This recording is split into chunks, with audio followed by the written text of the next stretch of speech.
Bonsoir, voici l'analyse technique du CAC 40 pour le 22 octobre, mais cette fois-ci en hebdomadaire.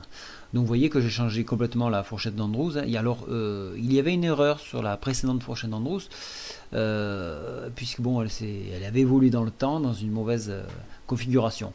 Donc je l'ai reprise ici. Alors il y a une petite mèche qui dépasse là. Alors ouais, on va faire comme si on l'avait pas vu. Quoi qu'il en soit, surtout ce qu'il faut montrer, c'est ce sens-là qui est toujours baissier. Donc d'une fourchette montante, on est passé à une fourchette descendante. On peut regarder, alors là, je vais zoomer pour que vous ayez un meilleur aperçu. On a bloqué sur la MM100 ici. Donc vous voyez en violet ici, en rose, pardon. Donc on a bloqué sur la MM100, on le fait vraiment un gros barrage. Alors on pensait qu'on allait croiser MM7 sur MM100, ce qui allait donner vraiment une belle puissance haussière et on repartait de l'avant. Mais le danger, c'est d'avoir donc on risque de ce sommet-là, hein, donc un double top et semblerait-il en formation.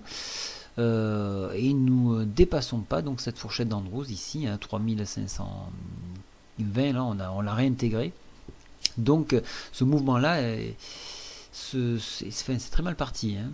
Donc alors ce qu'il faudra surveiller la semaine prochaine, c'est de ne pas enfoncer les 3482 points, parce que dans ces cas-là, on retournerait sur ce support-ci à 3450 points.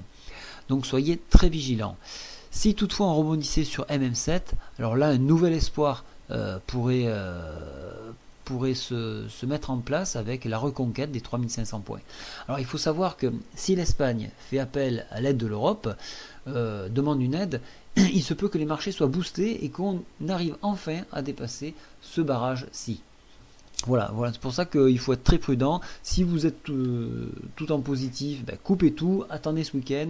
On sait qu'on attend une annonce ce week-end ou la semaine prochaine, donc faites très très attention, on va avoir des grands chassés croisés.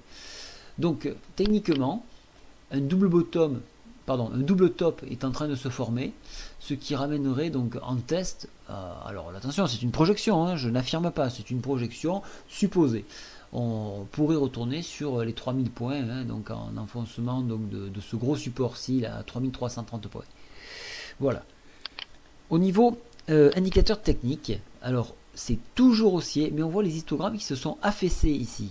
Même si on a un petit histogramme un petit peu au-dessus, là, on voit quand même on a marqué le coup. Mais ça reste toujours positif, donc attention. Hein.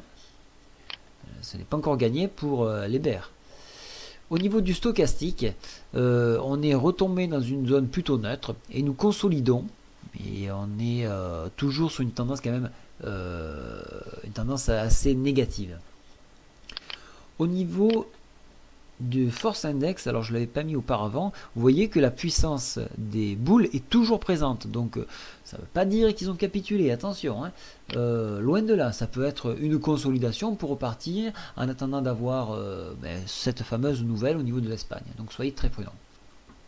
Quoi qu'il en soit, d'un côté hebdomadaire, il semblerait qu'un retour sur 3330 soit programmé. Donc faites très attention, d'autant plus que les patterns commencent à réagir hein, sur le CAC. Il y a une harmonie de patterns qui s'est matérialisée, donc ça j'avais averti par newsletter. Je remercie Philippe au passage. Donc ça pourrait nous entraîner très bas. Donc soyez très très prudents. Attention, ce que je dis n'engage pas ni à l'achat ni à la vente. Je vous souhaite un très bon week-end à tous. Au revoir.